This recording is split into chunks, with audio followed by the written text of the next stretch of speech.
The morning they called it a suicide, something inside me broke, not just from grief, but from disbelief. My husband, Owen Raddick, was the kind of man who faced life like a storm chaser, unafraid, relentless, stubbornly alive. We'd been married for 9 years, built a modest but happy life together in the outskirts of Seattle. He ran a small architecture firm with his best friend, Marcus Vail, while I worked as a data analyst for an insurance compliance firm. Ironically, I used to joke that my job was to find fraud in other people's stories, never realizing one day I'd have to uncover it in my own. The day the police came, I was in the kitchen, halfway through my first cup of coffee. 2 uniformed officers stood at the door, their faces carrying that practiced sympathy that comes with bad news. They told me Owen had been found in his car at an overlook near Lake Carver, engine off, windows closed, no sign of struggle, a bottle of whiskey in the passenger seat, and an empty vial of pills on the dashboard. They said it looked like he'd taken his own life. I remember the way the words hung in the air, too heavy to process. "No," I said quietly, shaking my head. "You're wrong." They exchanged that look, the one that says she's in denial. But I wasn't. I knew my husband. He hated whiskey. He'd once called it liquid regret. And the pills? Owen didn't even like taking aspirin. He was meticulous about his health, his work, his future. 2 days earlier, he'd been sketching plans for a new eco-housing project, laughing about how it would finally put Marcus and me on the map. That wasn't a man planning to die. That was a man planning his next victory. I waited for the shock to fade, but instead, it hardened into resolve. Something didn't add up, and I wasn't about to let the official story bury the truth. When the insurance company denied my claim 2 weeks later, I almost expected it. "The policy excludes self-inflicted death," the agent said over the phone, in a tone that was far too casual for the words coming out of his mouth. His name was Derek Holt, and I remembered him from the day we signed the policy. Slick smile, gold cufflinks, he'd shaken Owen's hand like they were old friends. "Your investigation is wrong," I said evenly. "My husband didn't kill himself."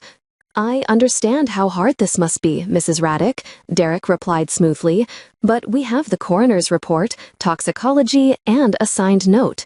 My blood ran cold. "A note?" "Yes, a brief one. It was addressed to you." "I never received any note." He hesitated. "It's on file with the authorities. You can request access through them." I hung up and stared at the wall for a long time. A note? That was new. The police hadn't mentioned one. And Owen, the man who proofread every grocery list I wrote, would never leave a handwritten note without me recognizing his penmanship instantly. I filed a request the next day. When I finally saw the so-called suicide note, my hands trembled, not from grief this time, but from fury. The handwriting was close to Owen's, but not exact. The loops on his letters were too wide. The ink was uneven, like someone trying too hard to mimic his style. And the message, "I'm sorry, this is the only way, forgive me," was something out of a bad movie script. My husband was a man of precision. He would never leave something so vague. The moment I left the records office, I knew what I had to do. For the next few weeks, I became someone else, part widow, part detective. I pulled every thread I could find. The toxicology report said he'd ingested a high dose of amitriptyline, an antidepressant he'd never been prescribed. The prescription came from a clinic 2 towns over, filled just 3 days before his death. The name on the prescription? Owen Raddick. But the signature of the prescribing physician? A Dr. Vera Hanley, who had been retired for over a year. Someone had forged it. I started digging into Marcus next. He'd been Owen's partner for 7 years. Charming, ambitious, the kind of man who thrived on networking events and champagne fundraisers. He'd been devastated at the funeral, or so it seemed. But when I visited the firm a month later to collect some of Owen's belongings, I noticed something strange. The office door plaque that had once read Raddick and Vail Architects now said simply Vail Studio. I froze. "You changed the name already?" Marcus gave a sheepish smile. Just a temporary rebranding. Clients were getting confused, asking about, you know. No, I don't know, I said coldly. You could have waited. He shrugged. Business doesn't pause for grief, Isla. I looked around the office. Owen's drafting table was gone. His personal models, sketches, even his framed degree, all removed, like he'd never existed. That was when the first flicker of suspicion became something darker. I started comparing financial statements, pulling archived emails Owen had forwarded to me months ago. I found inconsistencies, small at first, then glaring. Wire transfers between their business account and a private one under Marcus's name. Consultation fees that didn't match any project timelines. Owen must have discovered it. That's why he'd been working late, why he'd been restless those last few nights. He'd found something, and Marcus found out he knew. I brought my findings to the police, but the detective in charge, Detective Lawson, gave me the same sympathetic look I was starting to despise. Mrs. Raddick, I understand your doubts, but we have solid evidence this was self-inflicted.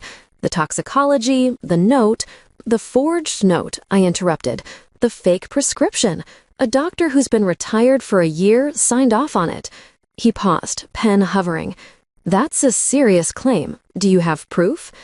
I slid a printed document across his desk, the clinic's retirement announcement from the state medical board.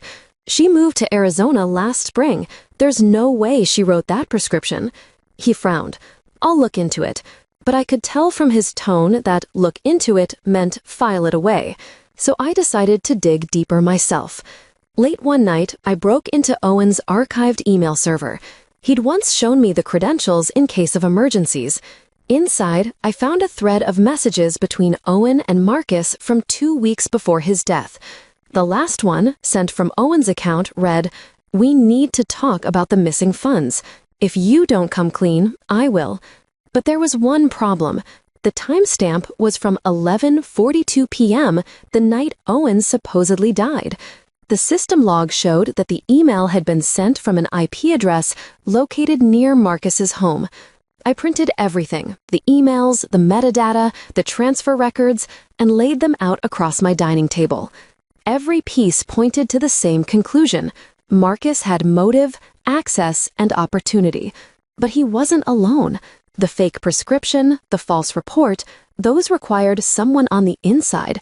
Someone like Derek Holt, the insurance agent who'd signed off on the claim so quickly. I checked Derek's background next. The firm he worked for, Northwell Assurance, had several pending fraud investigations. Most involved high-value payouts where the beneficiary was denied for policy violation. Some of those claimants had later settled quietly, with Marcus's firm listed as a subcontractor on their projects.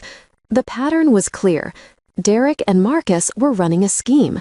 Insure clients at high value, stage or manipulate their deaths to look like suicides, then deny payouts while rerouting business assets through shell accounts.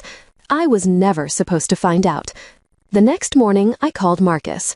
"We need to talk," I said. He hesitated. "About what?" "Owen," I said, "and the insurance claim." He laughed nervously.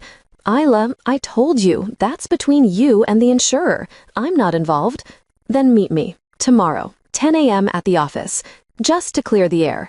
He agreed. Of course he did. He still thought I was grieving and naive. That night, I didn't sleep. I gathered every document, every printout, every screenshot. Then I made one more call to a journalist named Clara Neves, who specialized in corporate fraud. I'd read her exposés before, the kind that toppled executives. When I met her the next morning at a cafe near the office, I handed her a flash drive. "Everything's in there," I said. "Emails, financial records, falsified prescriptions." She looked at me, impressed and concerned all at once. "You sure you want to go public?" "I want them exposed," I said. "But first, I want to see his face when he realizes he's cornered." At 10 sharp, I walked into Vale Studio. Marcus was waiting in his office, looking slightly uneasy. "I don't have long," he said. "What's this about?" I set a folder on his desk. "Proof." He flipped through the pages, his expression changing with each one. Confusion, then irritation, then dawning panic. "You've got this wrong," he said, voice tightening. "You don't understand how business works." "Enlighten me," I said. He stood up abruptly, slamming the folder shut. "These are private documents. If you think you can blackmail me—" "I'm not blackmailing you," I said. "I'm exposing you. The police have everything. The journalist I met this morning does too. So unless you plan to flee the country before lunch, I'd sit down and start thinking about a plea deal." He went pale. "You're bluffing." I smiled. "Try me." Right on cue, my phone buzzed. A text from Clara. "Publishing at noon. Law enforcement notified." Marcus's jaw clenched. "You don't know what you've started." "I know exactly what I've started," I said. "Justice." 2 days later, the story broke. Business partner and insurance agent charged in fraud scheme linked to suspicious death. The article detailed everything: the staged suicide, the falsified medical documents, the embezzled funds. The FBI raided both Marcus's firm and Northwell Assurance. Derek was arrested first. He confessed within hours. Marcus held out longer, but the digital trail buried him. When Detective Lawson called me to confirm the charges, his voice carried something I hadn't heard before: respect. "You were right, Mrs. Raddick," he said quietly. "It wasn't suicide. We found physical evidence in Marcus's car, residue from the same drug used in your husband's system." I sat there, staring out the window as rain streaked the glass. "Thank you," I whispered. It wasn't satisfaction I felt, not exactly. More like a deep, bone-level vindication. Owen's name was cleared. His death was no longer a lie. Months later, after the trial, I visited Lake Carver for the first time since that awful day. The wind was cold, the sky a bruised gray. I stood where they said he'd parked, staring at the water. I didn't bring flowers. Owen would have hated that. Instead, I brought a copy of the newspaper, folded neatly to the headline that bore his vindication. "I told you I'd prove it," I said softly. A breeze caught the paper, lifting it from my hand and sending it fluttering down the slope toward the water. I watched it drift, then sink beneath the surface. When I walked back to my car, I realized something had shifted inside me.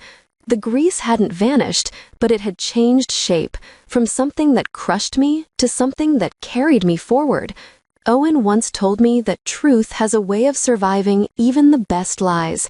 I finally understood what he meant, because sometimes the only way to honor the dead is to make sure the living can't hide behind their shadows.